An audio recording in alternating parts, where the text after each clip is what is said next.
আসসালামু আলাইকুম। আমন্ত্রণ জানাচ্ছি বিডিটিউব ইনফোটেইনমেন্টে। সাথে আছি আমি হাসানুর ইসলাম।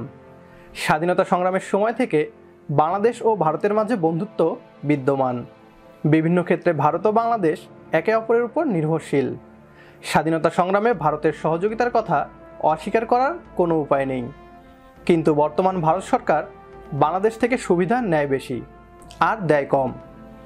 আমাদের মাননীয় প্রধানমন্ত্রী শেখ হাসিনা তার বুদ্ধিদীপ্ত পরিকল্পনার মাধ্যমে ভারত থেকে ঠিকই সুবিধা আদায় করে নেয়। কিছুদিন আগে যখন ইসলাম অবমাননার দায়ে বাংলাদেশ সহ বিশ্বের বিভিন্ন মুসলিম দেশ ফ্রান্সের বিপক্ষে অবস্থান নেয়, ঠিক তখনই ভারত অবস্থান নেয় ফ্রান্সের পক্ষে। তাছাড়া ভারতের মুসলিমদের উপর নির্যাতনের প্রতিবাদে নরেন্দ্র মোদী বাংলাদেশে আসা ঠেকাতে আন্দোলন করে বেশ কিছু সংগঠন। পাকিস্তানি মিডিয়া বাংলাদেশে হওয়া এই মোদী বিরোধী আন্দোলনকে বড়ভাবে প্রচার করছে। মোদী বিরোধী আন্দোলন নিয়ে কি বলছে পাকিস্তানি মিডিয়া, চলুন দেখে আসি।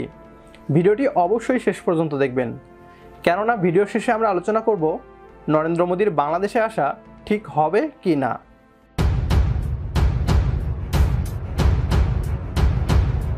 मोदी वापस जाओ, बांग्लादेश में भारतीय वजीर आजम के मुतवक्का दौरे के खिलाफ एहतजाज। मोदी और इनकी हिंदू कौम परस्त जमात भारत में मुसलमानों पर जुल्म कर रही है। मुजाहिरीन की बांग्लादेशी वजीर आजम पर भी तनकीद। बांग्लादेश के दारुल हुकूमत ढाका में 50वें यौम आज़ादी के मौका पर भारतीय वजीर आजम नरेंद्र मोदी के मुतवक्का दौरे के खिलाफ शहरियों और तलबा ने शदीद एहतजाज किया। गैर मुल्की खबर रसां इदारे के मुताबिक नरेंद्र मोदी शेड्यूल के तहत 26 मार्च को ढाका पहुंचेंगे और इसी दिन बांग्लादेश में यौम आज़ादी मनाया जा रहा है। रिपोर्ट के मुताबिक सैकड़ों अफराद ने मरकजी बैतुल मकरम मस्जिद के बाहर मुजाहिरा किया और इस मौके पर सिक्योरिटी के सख्त इक़दामात किए गए। मुजाहिरीन बगैर बैनर्स और प्ले कार्ड्स के मौजूद थे और न ही किसी सियासी जमात से वाबस्तगी का इजहार किया गया। एहतजाज के दौरान भारत मुखालिफ, मोदी मुखालिफ नारे लगाए जा रहे थे और मुतालबा किया जा रहा था कि मोदी ढाका में न आए। दूसरी जानिब ढाका यूनिवर्सिटी में बाएं बाजू से ताल्लुक रखने वाले सैकड़ों तलबा ने सड़क पर मार्च किया और मोदी के खिलाफ गुजरात का कसाई के नारे लगाए। तलबा ने मोदी के खिलाफ प्ले कार्ड्स उठा रखे थे जिनमें वापस भारत जा और वापस जा कातिल मोदी के नारे दर्ज थे।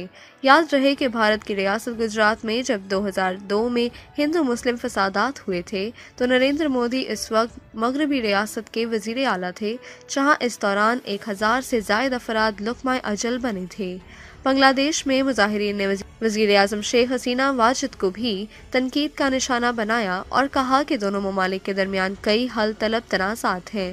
मुजाहिरीन का कहना था कि मोदी और इनकी हिंदू कौम परस्त जमात भारत में मुसलमानों पर जुल्म कर रही है और इसी तरह सरहद पर भारतीय फोर्सेस की जानिब से बांग्लादेश के शहरियों को भी मारा जाता रहा, जिसके बारे में भारत का मौक़िफ़ है कि सरहद में स्मगलिंग में मुलव्वस अफराद को निशाना बनाया जाता है।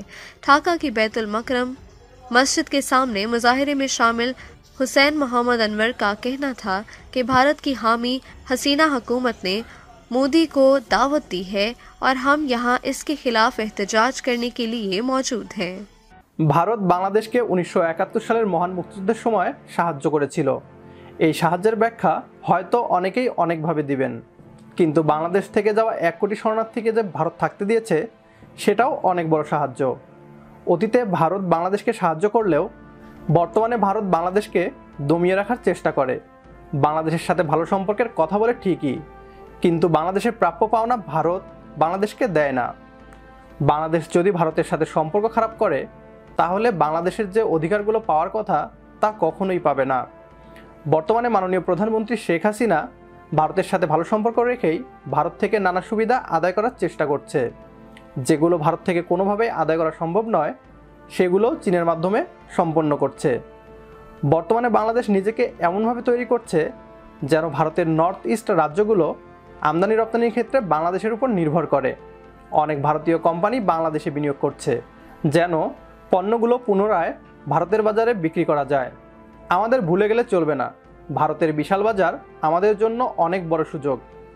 নরেন্দ্র মোদী একজন উগ্র সাম্প্রদায়িক ব্যক্তি, কিন্তু তিনি ভারতের প্রধানমন্ত্রী। সবচেয়ে বড় কথা, আমাদের প্রধানমন্ত্রী শেখ হাসিনা তাকে আমন্ত্রণ জানিয়েছেন। আমাদের অর্থনৈতিক উন্নয়নে ভারতের প্রয়োজন যেমন, ঠিক একইভাবে নরেন্দ্র মোদীর মতো উগ্র এবং সাম্প্রদায়িক ব্যক্তির বিরুদ্ধে আন্দোলনও করতে হবে।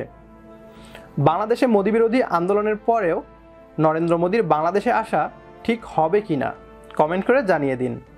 সবার সুস্থতা কামনা করে শেষ করছি আজকের ভিডিও। ভালোবাসা ও বিরাম।